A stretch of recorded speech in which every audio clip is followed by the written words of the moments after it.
Hello everyone, my name is Brenda. I am a residential care provider in the state of Georgia.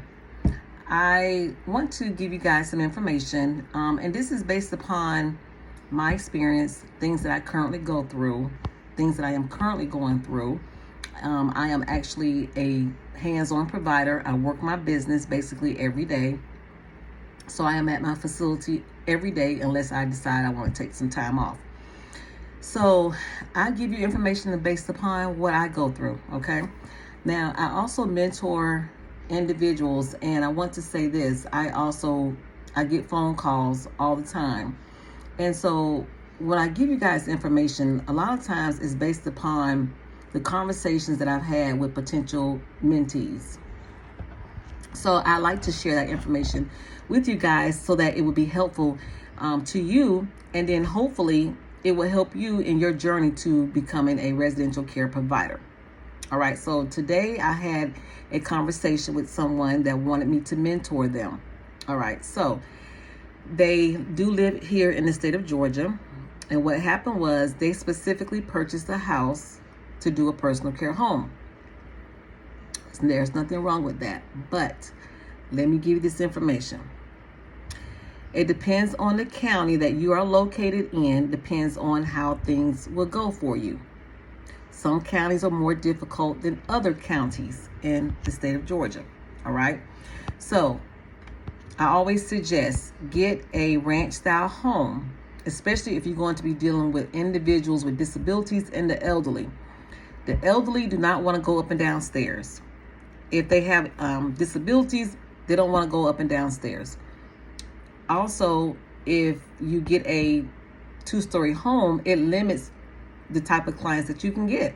You know, you may want to get some wheelchair people, but you're unable to because you have a 2-story house, unless the rooms are on the main level. Okay. I mean, I'm not saying it's impossible. People do it.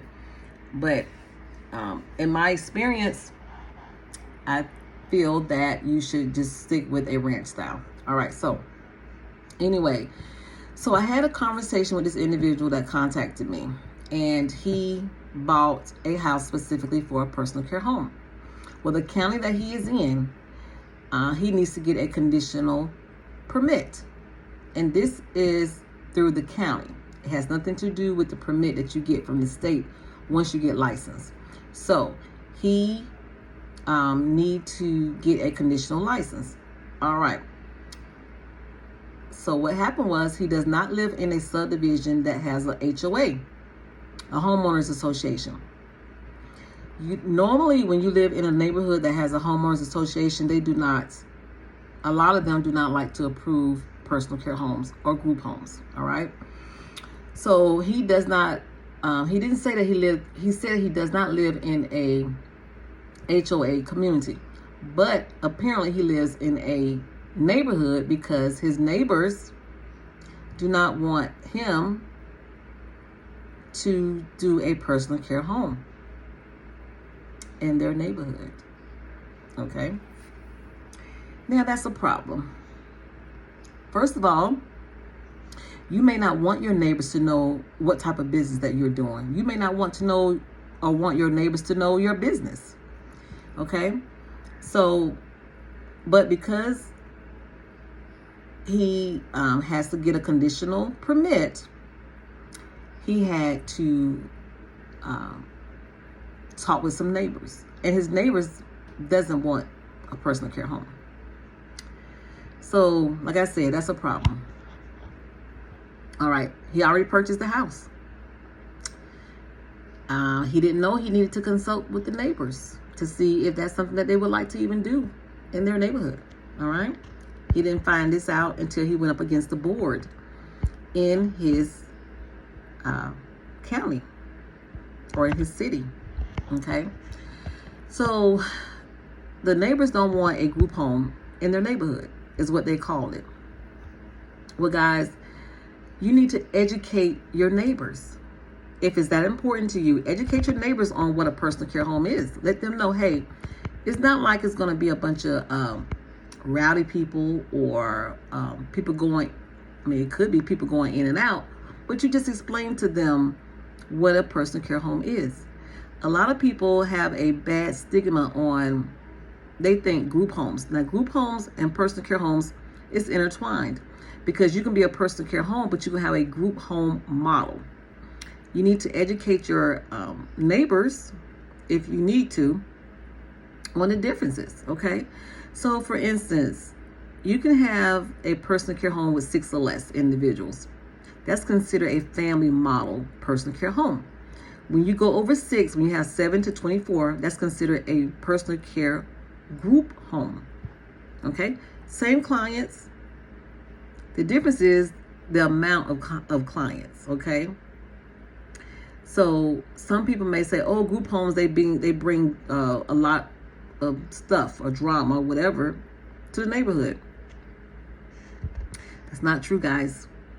So you need to educate your neighbors so that they are informed and are aware of the differences about a personal care home or a group home. Okay, let them know, hey, look, this is not a group home. A group home is 7 or more people, and it could be 7 or more individuals that are disabled, elderly. It just depends on the population that you decide to get. Okay. Now, some people don't want to see you do good. Some people don't want you to do a business. And then some people will steal your idea and make it their own, and then you can't do it. Okay, so that's pretty bad. So I say this to say, do not go out and specifically buy a house for a personal care home or any type of residential care home until you know exactly what it includes.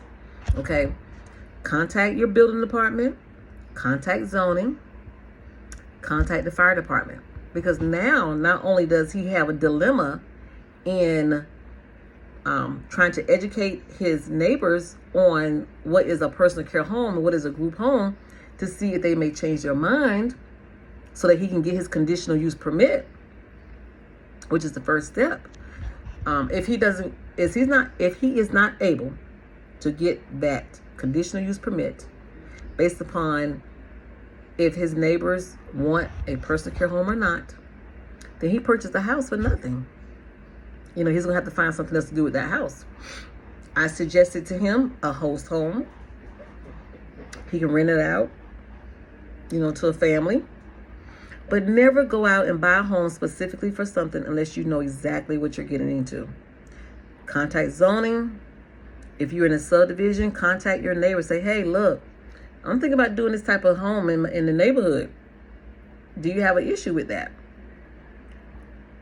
I mean, it shouldn't be where you need to have your neighbor's approval, but some counties or some cities, that may be what's required. You have to follow what is required. Okay? That's why I tell you, look at your rules and the regulations. That's so important. Some information you're not going to be able to Google.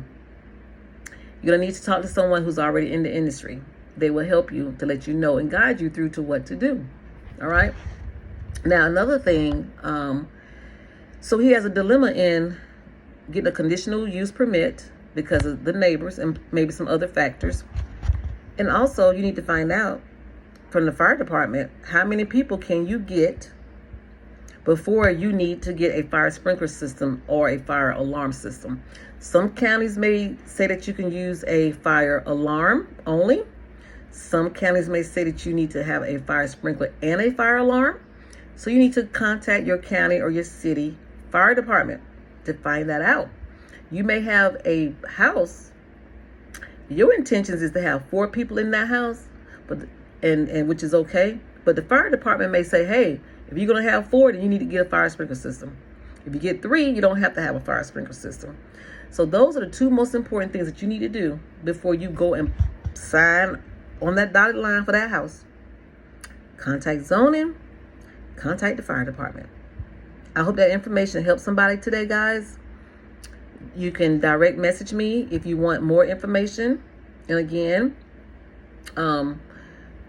don't contact me unless you're definitely serious or you have some major issues or some major questions. And another thing, make sure you write down your questions, because that helps you and it helps me as well to help you. All right.